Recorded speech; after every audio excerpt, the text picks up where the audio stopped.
大家好, I'm Nathan Rich, aka 火锅大王. Like it or not, there have always been traitors. Some people have betrayed their government to do what they thought best for their people. For example, Edward Snowden. He betrayed the American government to leak documents he felt benefited citizens. He didn't realize the media would just start accusing China and everyone else of doing the same things America had been doing, espionage. And just like that, all the citizens forgot about how much the American government spies on them and everyone else in the world. It was a beautiful cover-up. To this day, I get robotic American citizens accusing other countries of spying. Imagine the embarrassment I feel about my fellow countrymen. And some people have done the inverse, betrayed their own people to help a government, like Puyi, one-time emperor of China. He ruled over a puppet state run by fascist, expansionist, imperial Japan.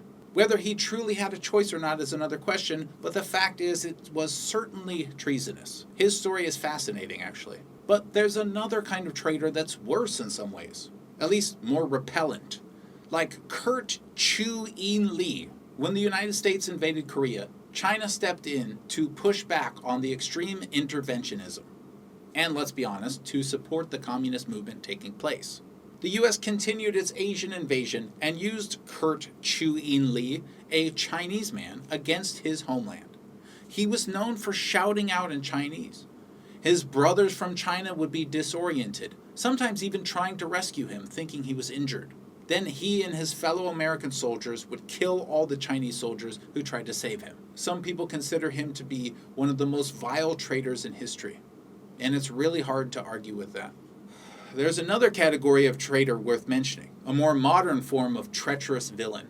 Lee certainly was responsible for the deaths of his fellow countrymen, and he used a disgusting tactic to kill them.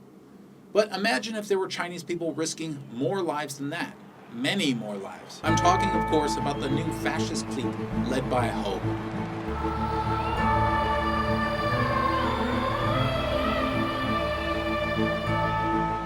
I press on with history research.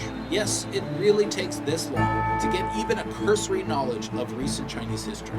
And in doing my research, my mind continues to expand. And today I want to tell you there's something people in the West don't understand about China. Well, there's a lot of things. But one thing in particular that's important as hell and relevant. Separatism in China, the rebellious desire to break away from authority, has killed hundreds of millions of Chinese. I'm not being exaggerative. The endless wars and struggles over the last thousands of years have dwarfed anything else when it comes to pain, suffering, death, and destruction. In terms of greatest positive effect for the most people in the world, fighting separatism in China is about as good as it gets, historically speaking. And conversely, promoting separatism in China could be viewed as worse than supporting, for example, Nazism. Much worse. I'll probably be doing a few videos about these ideas soon because there are a lot of interesting things to explore there.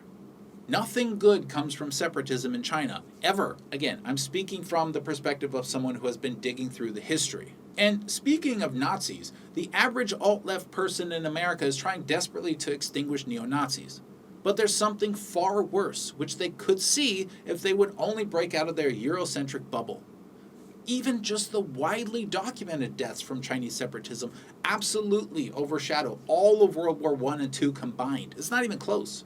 It seems so strange to me to see people who call themselves peace lovers supporting one of the literal worst things in history. It's with these indisputable facts in my pocket that I saw this today. There's a new class of traitor entering the conversation. U.S. Congress to advance Hong Kong Human Rights and Democracy Bill.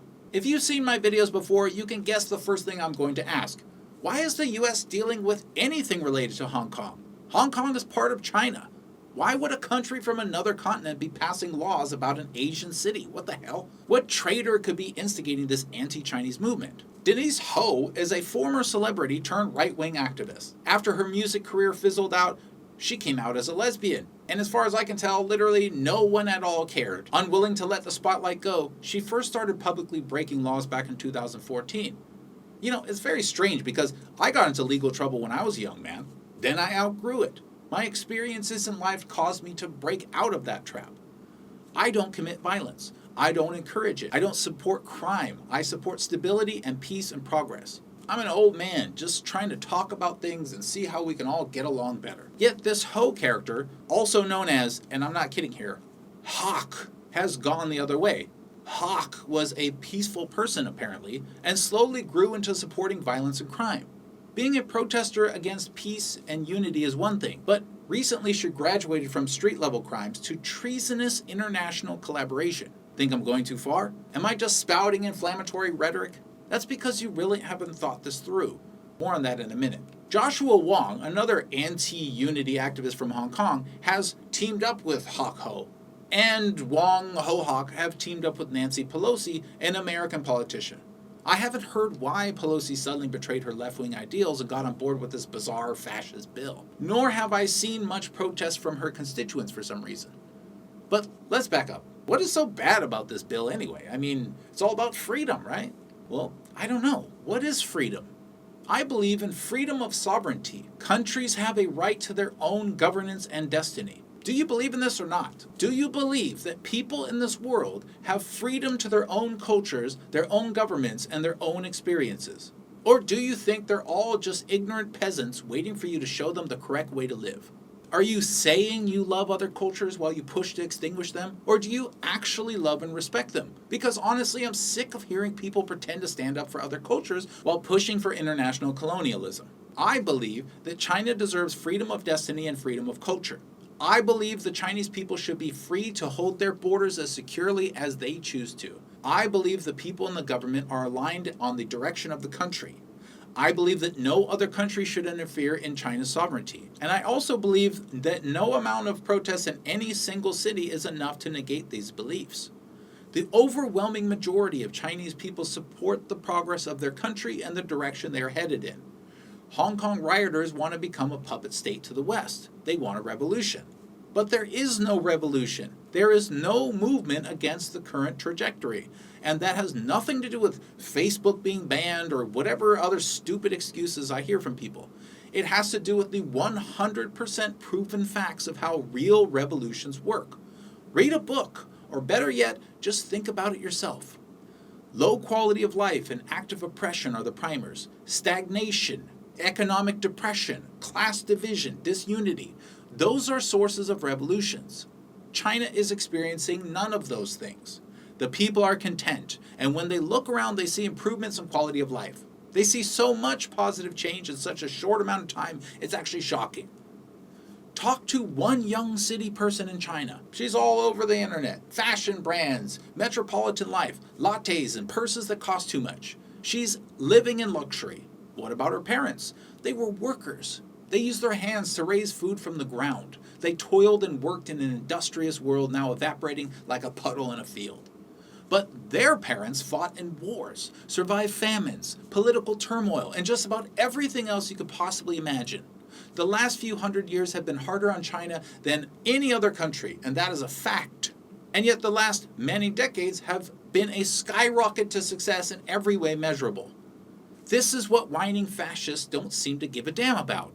They don't care that no one in China supports them. They don't care that no one wants to stop this rapid progress in pursuit of elusive Western ideals. The Chinese people don't want it. They want to have happy, healthy children. They want safety, peace, and stability. They want fulfillment and prosperity, and they are getting it. Yet Ho Hawk Wong ignore what the people of their country want. Instead, they encourage riots and go to other countries for support. No, not support. Support suggests that the other country would help them to do something. That's not what they're asking for. They're asking for this other country, the United States, to do everything for them. And what is it that they want America to do exactly? Break China into pieces. They want Hong Kong to be a puppet state to the US. They've been so culturally dominated by the West that they now believe they have no identity but as a Westerner. And that's the most tragic part to me. They had the most interesting culture in the world, Chinese, and they're trying to just throw that away. The bill they're pushing for is called the Hong Kong Human Rights and Democracy Act of 2019. Doesn't that sound peaceful and lovely? I'm going to go through this bill in an upcoming video, and you're going to see how fascism works. Fancy, nice labels on everything, but the meat of the legal push is against those other nations of people deemed subhuman. China doesn't deserve its own destiny, is what the bill says. Only America deserves a future free of meddling. That is what Ho Hawk Wong want. They want to be known as saviors of democracy. And in order to get that spotlight, they're willing to risk millions of lives, global stability and peace, all to crush the people's will and allow Western powers to take what they want from China. They are traitors of the highest degree. And I can't believe any American Democrat will get behind their disgusting fascism. Pelosi, you want to try to allow America to arbitrarily exert power over China's city? You are making me very, very nervous for the future. Like I said, in a future video, I'm going to go over the bill itself, but it is really disturbing. I think this bill will be the worst thing for Sino-American relations in my entire lifetime. Hopefully, it doesn't come to that. Thanks, everybody. See you soon.